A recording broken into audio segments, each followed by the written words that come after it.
একদিন বোকা মদন মাঠে কাজ করতে যাচ্ছিল। হঠাৎ রাস্তায় তার দেখা হয় গ্রামের চালাক ধুরন্ধর মহাজনের সাথে। কিরে মদন, কোথায় যাচ্ছিস? এই তো মহাজন, একটু মাঠে যাচ্ছি, মাঠে অনেক কাজ পড়ে আছে। বাহ, খুব ভালো। আচ্ছা, শুনেছি তুই কষ্ট করে অনেক জমি জমা কিনেছিস। হ্যাঁ মহাজন, সব আপনাদেরই দোয়াই হয়েছে। এবার তাহলে আমি যাই। আরে দাঁড়া, এত যাই যাই করছিস কেন? একটু পরে যাস। তোকে আজ একটা সুযোগ দেবো। তুই যদি এই সুযোগ কাজে লাগাতে পারিস তাহলে 5 বিঘা জমি পাবি। বলেন কি মহাজন, কি এমন সুযোগ যার জন্য 5 বিঘা জমি পাবো? শোন, আমরা দুজনে গল্প বলবো, যে গল্প শুনে দুজনকে বিশ্বাস করতে হবে। আর যদি কেউ সেই গল্প বিশ্বাস না করে তাহলে তাকে নিজের 5 বিঘা জমি দিতে হবে। এই কথা? ঠিক আছে, তাহলে আপনি শুরু করুন, তারপর আমি বলবো। তাহলে শোন, আমার দাদুর এক লাউ গাছ ছিল, যে গাছ বড় হতে হতে একেবারে আকাশে উঠে গিয়েছিল। আমি একদিন সেই গাছ বয়ে উঠতে উঠতে একেবারে স্বর্গে পৌঁছে গিয়েছিলাম। সেখানে গিয়ে কি দেখতে পেলাম জানিস? না তো, আমি তো কখনো স্বর্গে যাইনি। তো সেখানে আপনার দাদু কি করছে আমি কি করে জানবো? আমি গিয়ে দেখলাম স্বর্গের সব দেবতারা আমার দাদুর খেতে কামলা কাটছে। কি এই গল্পটা তোর বিশ্বাস হয়নি? না, এটা তো ডাহা মিথ্যে কথা। কিন্তু যদি বলি বিশ্বাস হয়নি, তাহলে তো 5 বিঘা জমি দিতে হবে। না না না, তা করা যাবে না। কিরে মদন, কিছু ভাবছিস? আমার গল্প কি তাহলে তোর বিশ্বাস হয়নি? কি যে বলেন মহাজন, বিশ্বাস হবে না কেন? এটা তো হতেই পারে। বোকাটা এখনো ঠকেনি। দাঁড়া, এর পরের বার তোকে ঠকিয়ে ছাড়বো। ঠিক আছে, তাহলে এবার তুই গল্প বল। তাহলে শুনুন মহাজন, আমার এক দাগে যে 1.5 বিঘা জমি আছে না, সেই জমিতে একবার আমি একটা মূলো লাগিয়েছিলাম। মূলোটা এত বড় হয়েছিল, সারা গ্রামের মানুষ খেয়েও ফুরাতে পারেনি। শেষমেশ মূলোর চামড়া দিয়ে আমার ঘরের চাল চেয়ে রেখেছি। সত্যি মদন, তুই কাজটা একদম ঠিক করেছিস, কিন্তু একটা কাজ ভুল করেছিস। পুরো মূলোটা আমার কাছে নিয়ে গেলেই তো আমার দাদুর রেখে যাওয়া কড়াইয়ে ভেজে দিতাম, তাহলে সারা গ্রামের মানুষ মজা করে মূলোর পাপড় খেতে পারতো। বলেন কি মহাজন, 1.5 বিঘা জমির একটা মূলা ভাজতে তো অনেক বড় কড়াই দরকার। তো এমন বড় কড়াই আপনার দাদুর আছে? আরে আমার দাদু আগেই বুঝেছিল তুই এমন মূলোর চাষ করবি, তাই আমার দাদু আগে থেকেই সেই কড়াই বানিয়ে রেখেছে, যে কড়াইয়ের এক পাশ থেকে অন্য পাশে যেতে হলে ঘোড়ায় চড়েও 3 দিন সময় লাগে। বলেন কি মহাজন, এত বড় কড়াই হতে পারে? কেন হবে না? তোর মূলো যদি হতে পারে তাহলে আমার দাদুর কড়াই হবে না কেন? এমন মূলো চাষ করলে তো তার রান্না করার কড়াইও দরকার হবে। না না, আমার বিশ্বাস হয় না। আমার মূলোর সমান এমন অবিশ্বাস্য কড়াই হতে পারে? এই তো তোর বিশ্বাস হয়নি মানে তুই হেরে গেছিস। এবার তোর 5 বিঘা জমি আমাকে দিতে হবে। না না না না, তা কি করে হয়? আমি আমার জমি দেবো না। দিবি না বললেই হলো, তুই শর্তে হেরে গেছিস। কাল সকাল হলেই আমি তোর বাড়িতে জমির কাগজ নিতে যাব। তুই সব কাগজ তৈরি করে রাখিস। এবার আমি চললাম। এ কি হলো? মহাজন তো মোটেও ভালো মানুষ না। এখন তো জোর করে হলে আমার জমি কেড়ে নেবে। না, আজ মাঠে যাবো না। যাই বাড়ি গিয়ে বউকে সব খুলে বলি।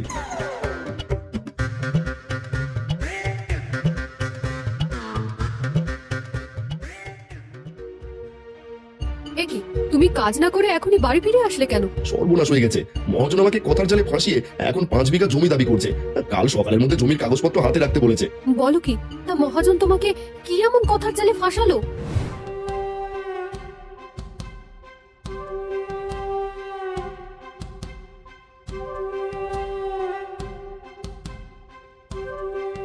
ও, এই কথা।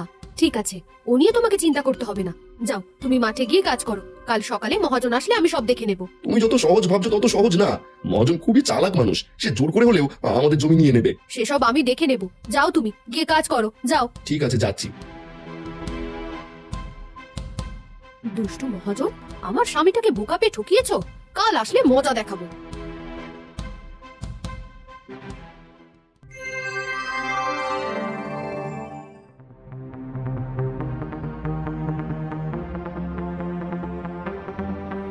কি রে মদন, কই জমির কাগজপত্র কই? দে দে, আমাকে তাড়াতাড়ি দে দেখি, আমার অনেক তাড়া আছে। এত তারা কিসের মহাজন? কাল আমার স্বামী তো ঠিকমতো গল্প বলতে পারেনি, আজ আমি গল্প বলবো। আমার গল্প যদি আপনার বিশ্বাস হয় তাহলে জমির কাগজ দিয়ে দেব, আর যদি বিশ্বাস না হয় তাহলে আপনার জমি আমাকে দিতে হবে। এই কথা? তোমার সাথেও গল্প গল্প খেলতে হবে? ঠিক আছে বলো, কিন্তু তুমি আমার বানানো খেলায় আমাকে হারাতে পারবে না। হার জিত সেসব পরে দেখা যাবে। এখন আপনি বললে আমি গল্প বলা শুরু করব। হ্যাঁ, দেরি করো না, দেরি করো না, তাড়াতাড়ি বলো, আমার অনেক তাড়া আছে। তাহলে শুনুন, গত রাতে আমার গাভীর এক বাচ্চা হয়েছিল, কিন্তু সকাল হতেই বাচ্চাটা এত বড় হলো যে এক লাফে নদীর ওপারে চলে গেল। এরপর ঘাস খেতে খেতে হঠাৎ তাল গাছে উঠে পড়লো। এই কেমন কথা? গরু কখনো তাল গাছে ওঠে নাকি? হ্যাঁ, শখ হয়েছিল তাই উঠেছিল। কেন, আপনার বিশ্বাস হয় না? হ্যাঁ হ্যাঁ, বিশ্বাস হয়, বিশ্বাস হয়। তারপর কি হলো বলো? তারপর গরুটা হঠাৎ তাল গাছের উপর থেকে একটা ইয়া বড় ডিম পারলো, আর সেই ডিম নিচে পড়তেই ভেঙে তার মধ্যে থেকে এক ঝাঁক পঙ্গপাল বের হলো। বলো কি, গরুর ডিম? তাও আবার ডিমের মধ্যে থেকে পঙ্গপাল? হ্যাঁ, সেই পঙ্গপাল গিয়ে আমাদের গ্রামে মহাজনের সব ফসল খেয়ে ফেললো। তখন মহাজন তো কান্নাকাটি শুরু করলো, কিন্তু মহাজনের কান্নাকাটি দেখে সেই পঙ্গপাল মহাজনকেই খেতে গেল। তখন মহাজন প্রাণের ভয়ে দৌড়ে আমাদের বাড়িতে এসে আমাদের হাত পা ধরে কান্নাকাটি শুরু করলো, আর বলল আমার ভুল হয়ে গেছে, আমার জমি জমা আমি সব তোমাদের নামে লিখে দিচ্ছি, আমাকে ক্ষমা করো, আমাকে বাঁচাও। থামো, তোমার গল্প বন্ধ করো, আমি কখনো তোমাদের হাত পা ধরতে আসবো না, আর আমার সব সম্পত্তিও লিখে দেবো না। এসব মিথ্যে কথা, এসব আমি বিশ্বাস করি না। মহাজন, আপনি তোমার বউয়ের কাছে হেরে গেলেন, এবার তো আপনাকেই জমি দিতে হবে। না না, বিয়ে হতে পারে না, আমি জমি দেবো না, আমি জমি দেবো না। আপনাকে জমি দিতে হবে না, এবার ভালোই ভালোই চলে যান, নয়তো বুঝতেই পারছেন। হ্যাঁ যাচ্ছি, স্বামীটা আসতো বলদ, আর বউটা একেবারে পাকা পণ্ডিত। সত্যি বউ, তুমি না থাকলে মহাজন আমার 5 বিঘা জমি নিয়েই ছাড়তো। হয়েছে, আর প্রশংসা করতে হবে না। যাও এবার বাজারে গিয়ে বাজার করে নিয়ে এসো, যাও। হ্যাঁ, এখনই যাচ্ছি।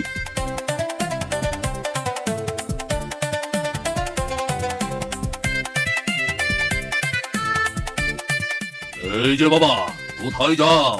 এই একটু বাজারে যাচ্ছি বাজার করতে। বলো কি, তুমি কি তাহলে এখনো বোকা আছো? আরে, আমি যার সামনে যাই তার আর কখনো খাবারের জিনিস কিনতে হয় না। খাওয়ার জিনিস কিনতে হয় না? কিন্তু খাওয়ার জিনিস না কিনলে খাবো কি? আরে বাবা, আমি যার সামনে যাই তার আর খেতে হয় না। বলেন কি? তাহলে কি আজ থেকে আমার আর খাওয়া লাগবে না? হ্যাঁ, খাওয়া লাগবে না, তবে তার জন্য একটা কাজ করতে হবে। কাজ করতে হবে? তা কি কাজ করতে হবে বলুন, যার জন্য আমার আর খাওয়া লাগবে না? শোনো, আমার কাছে জাদুর পাথর আছে। তুমি যদি তোমার বাজার করা টাকা দিয়ে আমার কাছ থেকে জাদুর পাথর কিনে নাও, তাহলে তোমার বাড়িতে যেই থাকবে তার আর খাবারের প্রয়োজন হবে না। এরপর যা রোজগার করবে সব সঞ্চয় হবে। বলেন কি? একবার কিনে যদি আর কখনো খাবার কিনতে না হয় সেই তো ভালো। দিন দিন, আপনার জাদুর পাথর দিন। টাকা দাও আর জাদুর পাথর নাও।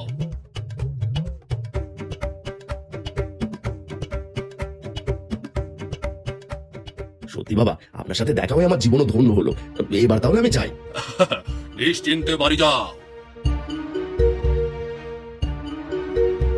যাক, আজকে একটা ভালো বলদ পেয়েছিলাম, তাই সহজেই বোকা বানিয়েছি। এবার পোশাকটা পরিবর্তন করে নেই, আবার কখন চলে আসে কে জানে। এখন আমাকে অন্য বলদ খুঁজতে হবে।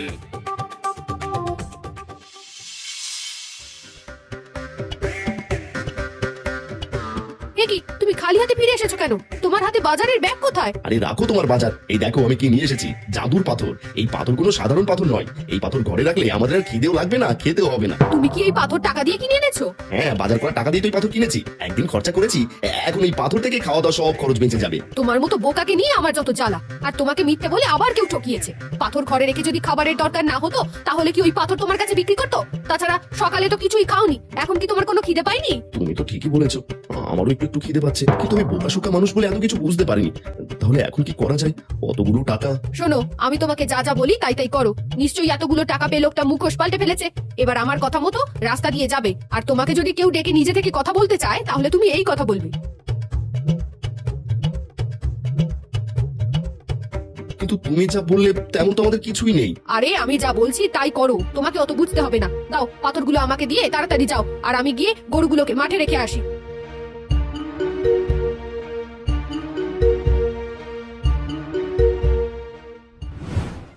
বেটা বলদটা আবার এদিকেই আসছে, নিশ্চয়ই বাড়ি থেকে টাকা নিয়েই বের হয়েছে। এখন অবশ্য আমাকে দেখে চিনতে পারবে না। দেখি ওকে আবার বোকা বানানো যায় কিনা। আরে দাদা, কোথায় যাও? কোথায় যাবো তা বলা বারণ আছে, শুধু এটুকু বলতে পারি আমি আমার বিশ্বস্ত কাজের লোকের কাছে যাচ্ছি। তা বিশ্বস্ত কাজের লোক দিয়ে তুমি কি করাবে? না না, তোমাকে বলা যাবে না, এটা গোপন কথা, এই কথা জানালে সমস্যা হতে পারে। আরে কোনো সমস্যা নেই, আমি তো অন্যের গোপন কথা শুনে সবাইকে সাহায্য করি। তাই বলো, কি জন্য তুমি বিশ্বস্ত লোকের কাছে যাচ্ছ?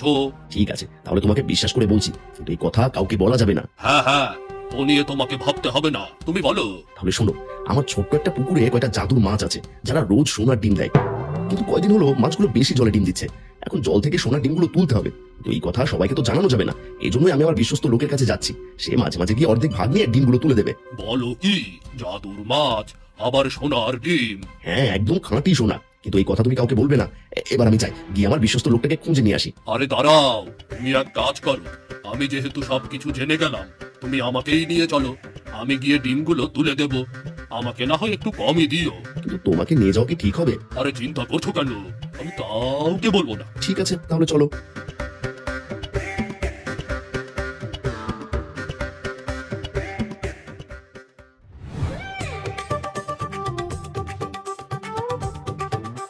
এ কি, তুমি কাকে নিয়ে এসেছো?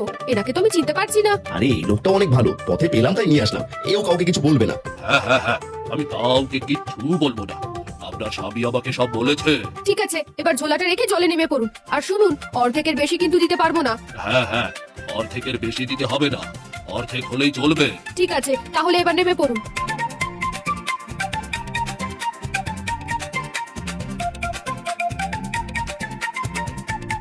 এগুলো কি? দেখেছো, মাছগুলো সোনার ডিম দেওয়া বাদ দিয়ে সোনার পয়সা দিচ্ছে। এগুলো সব সোনার পয়সা। বাহ, পয়সা হোক আর ডিম হোক, সোনা হলেই হবে। ঠিক আছে, এগুলো আমাকে দিন। আর জলে ডুব দিয়ে যা পাবেন তার অর্ধেক আপনি পাবেন। ঠিক আছে ঠিক আছে, এই দিন।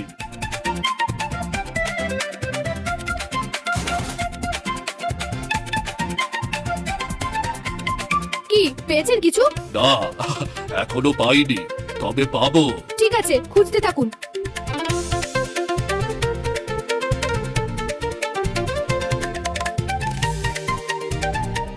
কি ব্যাপার, কিছুই তো পাওয়া যাচ্ছে না।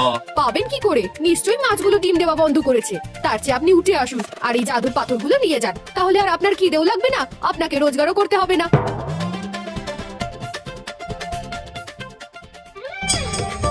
এই চলো, আমরা চলে যাই। তার মানে বোকার বউটা ইচ্ছে করে আমাকে বোকা বানিয়ে আবার পাথর আমাকেই দিয়ে গেল। না, আর কখনো এই গ্রামে ধান্দা করতে আসবো না, আমার বড় শিক্ষা হয়ে গেছে।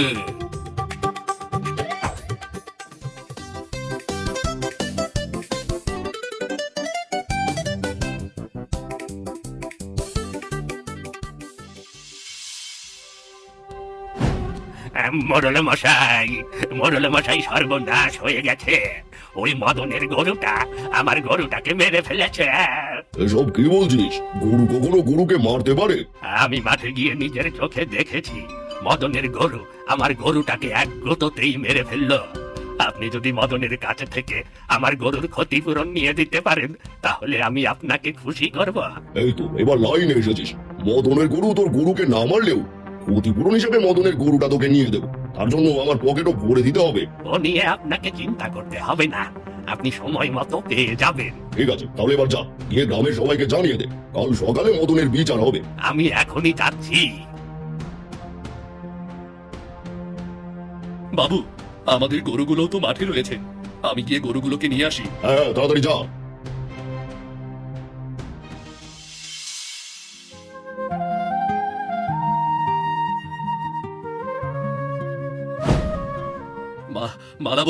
মালাবদি, সর্বনাশ হয়ে গেছে। কিরে নগেন, এসব কি বলছিস? আবার কিসের সর্বনাশ হলো? বৌদি, ভবানী কাকার গরুকে নাকি তোমার গরু গুঁতো মেরেছে, একেবারে মেরে ফেলেছে। তার জন্য ভবানী কাকা মোড়ল মশাইয়ের কাছে গিয়ে বিচার দিয়েছে। এসব কি বলছিস রে নগেন? আমার গরু তো আজ পর্যন্ত কোনো মানুষকে গুঁতো দেয়নি, তাহলে ভবানীর গরুকে কেন মারবে? হ্যাঁ, আমিও তাই ভাবছি, কিন্তু ভবানী তো তাই বলেছে। আর মোড়ল বলেছে কাল বিচার হবে, ভবানীর গরুর ক্ষতিপূরণ হিসেবে তোমার গাভী ভবানীকে দিতে হবে। আরে ভবানীর গরু তো আগে থেকে অসুস্থ ছিল, এটা তো আমি অনেকদিন আগে থেকেই জানি। বুঝতে পেরেছি, ভবানী নিজের ক্ষতিপূরণ তোলার জন্য আমাদের গরুটাকে পেঁচিয়েছে। আর ওই ঘুষখোর মোড়ল ঘুষকে এমন রায় দেবে বলে ভেবে রেখেছে। হ্যাঁ, আমারও তাই মনে হচ্ছে, কিন্তু মোড়ল রায় দিলে তো আমাদের করার কিছুই থাকবে না। চিন্তা করিস না, কাল বিচার বসলে তারপর দেখবো মোড়ল আর ভবানী কি করে আমার গরু নিয়ে নেয়। যাও, তুমি মাঠে গিয়ে গরুগুলোকে নিয়ে আসো, যাও। হ্যাঁ, এক্ষুনি যাচ্ছি। এই নগেন চল।